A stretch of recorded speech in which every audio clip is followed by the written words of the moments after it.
pretty much good to go warm up.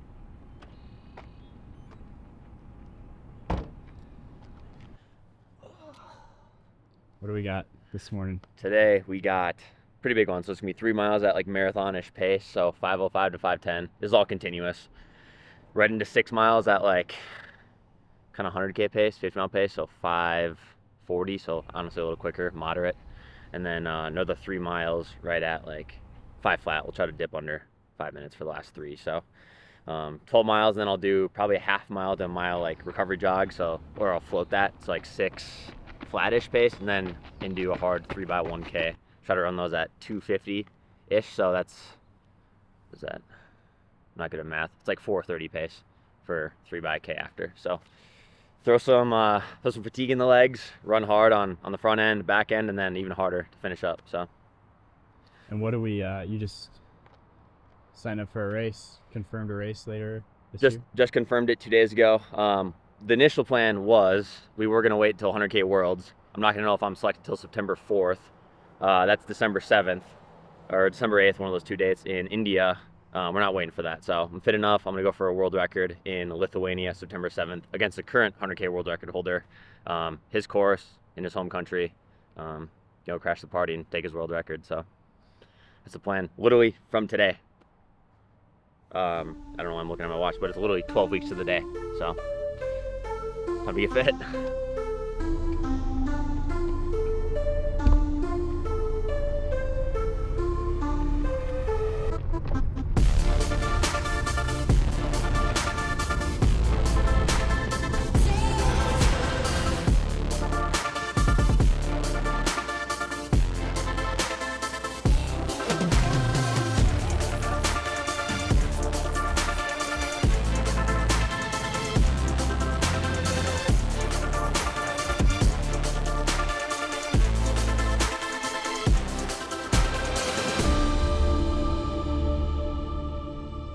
Last fall, prior to breaking the 50-mile world record, I ran a marathon in 2:16:10 as a workout exactly a month before.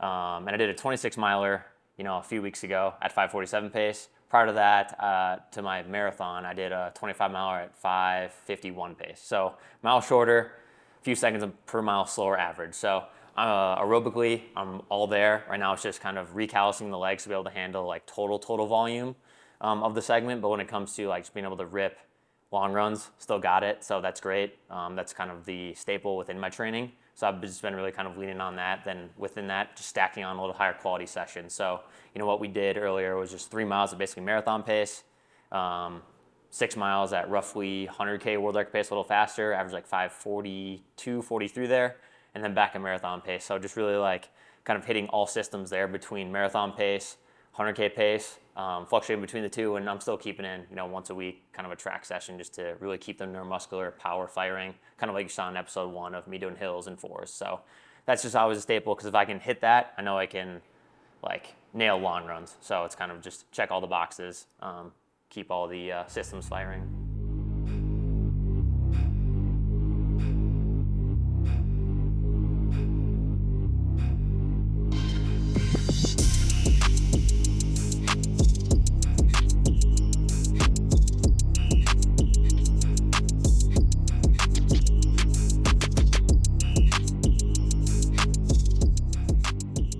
So like on these long runs, what I focus on or how I break it down is it's just mile by mile, turn by turn, segment by segment, bottle by bottle. Holistically, if you think of like a 20-miler, 25-miler marathon, like no matter how you splice it up, or even like a 50-miler, it's a long way to go. So like it can be pretty daunting if you just think about it as one whole chunk. So for me, it's just how do I break it down? It's, get to be comfortable through the first 5K, get to my first bottle.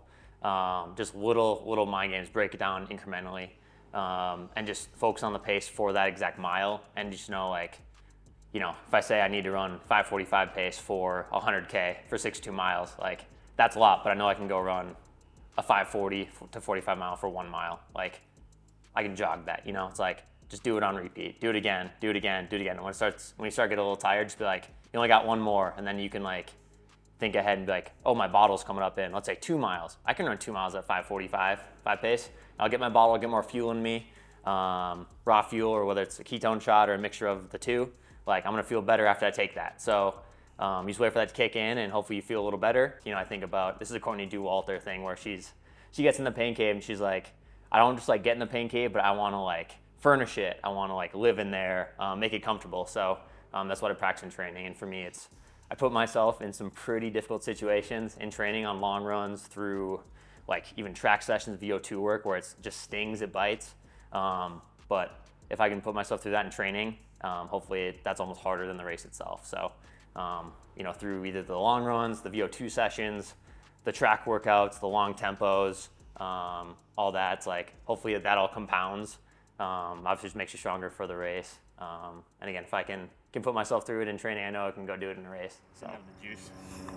It's like 4:59, 5:06, 4:59. But So faster than yours. oh yeah, but I want to be sub 5 on a little bit. So now you have three. 3 by K. 3 by K. Alright, so one loop, yeah. Starts right there, ends like 100 meters that way, so.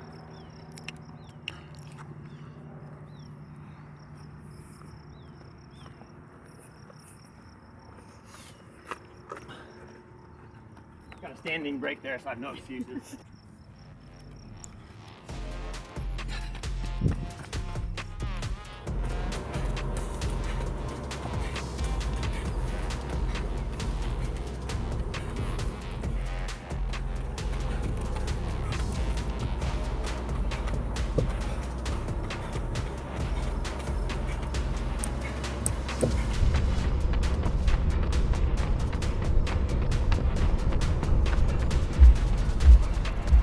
it's kind of the one aspect that we were chatting about, was just like getting into that headspace for racing. And when it comes to actual like the 100K world record attempt coming up, where, you know, in Tunnel Hill, I did that 100% solo the entire time. I was 5 steps in, 50 miles, literally alone, clicking it off split by split, where now we're looking at the 100K world record attempt. It's gonna be me, the 50-mile world record holder, versus the current 100K world record holder.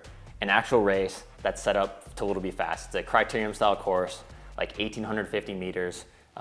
Basically me versus him. So I think the plan will be, you know, we'll probably work together for a little bit, but ultimately, like, it's a race. Like, I'm there to literally bury him at some point. So as soon as I smell blood, like, I'm striking.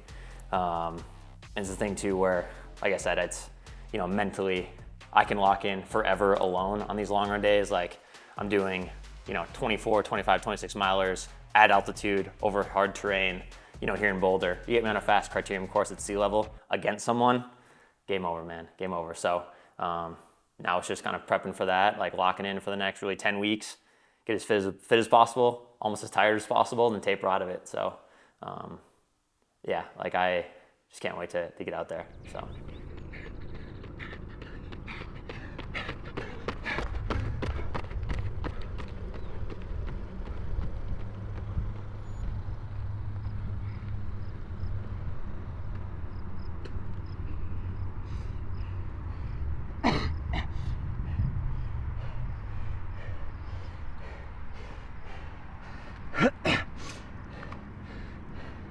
Ow.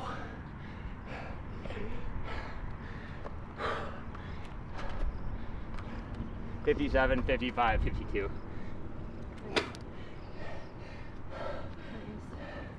For the viewers out there, $257, $255, $252 for the Ks, so. 445 pace, 440 pace, and is that 435 pace on the last one, I think? On the bookend threes, so. Good day.